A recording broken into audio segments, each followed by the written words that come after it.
ভাইটি লুৰিণজ্যোতি গগৈ, তোমালৈ বিশেষ অনুৰোধ, সোনকালে বিশেষকৈ 2024 নিৰ্বাচনৰ আগত বিয়া নাপাতিবা। দেখা নাই বিৰোধী পক্ষৰ দুই গগৈৰ পত্নীক কেন্দ্ৰ কৰি বিধানসভাৰ ভিতৰে বাহিৰে কি যে বিতৰ্ক। এতিয়া তোমাৰ হ'ব লগা পত্নীৰ বাকী সুযোগটো সোনকালে নিদিবা। ক'ত কি হয় ক'ব নোৱাৰি। পাৰিলে কিছু বছৰলৈ বৰলা হৈ থাকা। এই যে মতা মাছ, মাইকী মাছ আৰু এতিয়া মাইকী বিতৰ্ক, এইবোৰ ভাল নলগা হৈছে। বুজি চাই চাগে।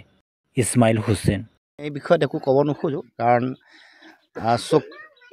গোটেই বিধানসভাখনত পত্নীকেন্দ্ৰিক যিটো আলোচনা, এইটোৱে এটা অতি স্থূল মানসিকতা প্ৰকাশ কৰিছে। যি সময়ত আমি অসমৰ ৰাইজ ভাৰাক্ৰান্ত, এফালে নিবনুৱা সমস্যা, আনফালে মূল্যবৃদ্ধি, আমাৰ সাধাৰণ জনগণে খোৱা বোৱা সামগ্ৰী যিবোৰ চাউল, দাইল, মিঠাতেল, নিমখ, হালধি, পিঁয়াজ, এইবোৰৰ এনেকুৱা দাম বাঢ়িছে, 220% দাম বাঢ়িছে।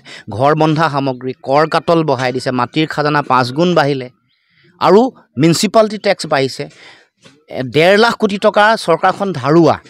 এনেকুৱা সময়ত চৰকাৰে চিৰিয়াছ কথাবোৰত আলোচনা নকৰে, যিবোৰ খুব মৌলিক সমস্যা সাধাৰণ মানুহৰ, এই সমস্যাবোৰ আলোচনা নকৰি কাৰোবাৰ পত্নী লৈ বিভিন্ন ধৰণৰ এনেকুৱা ধৰণৰ মানে বিশেষকৈ মুখ্যমন্ত্ৰীৰ মুখৰ এই কথাবোৰ শোভা নাপায়।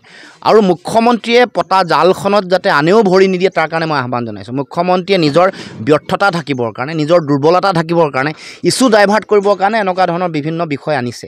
কেতিয়াবা যদি শিক্ষাগুৰুসকলক আক্ৰমণৰ লক্ষ্য কৰি লয়, কেতিয়াবা কাৰোবাৰ পত্নী আক্ৰমণৰ লক্ষ্য হয়, এনেকুৱা ধৰণৰ পাতল তৰল টুলুঙা কথাৰে গোটেই বিধানসভাৰ যিখন মজিয়া, ইয়াৰ যিটো মৰ্যাদা, এইটো ম্লান কৰিবৰ কাৰণে মুখ্যমন্ত্ৰীয়ে উঠি পৰি লাগিছে। গতিকে জনপ্ৰতিনিধিৰ দায়িত্ব যাতে তেওঁলোকে এই পতা জালখনত যাতে ভৰি নিদিয়ে। আৰু মই মোৰ সম্পৰ্কত যিটো আহ্বান আহিছে, মই এইটো এনেও জানে যে জন্ম আৰু মৃত্যু আৰু বিবাহ এইটো কেতিয়াও কোনেও ক'ব নোৱাৰে, এইটো এটা কপালত থাকে, বা এইটো ভগৱানৰ যেতিয়া আশীৰ্বাদ হ'ব, উদয় হ'ব, মানে মোৰ প্ৰতি আশীৰ্বাদ বা শুভাশীষ উদয় হ'ব, তেতিয়া এই কথাবোৰ হ'ব। গতিকে মই এই বিষয়ত বিশেষ মন্তব্য দিবলৈ মই বিচৰা নাই।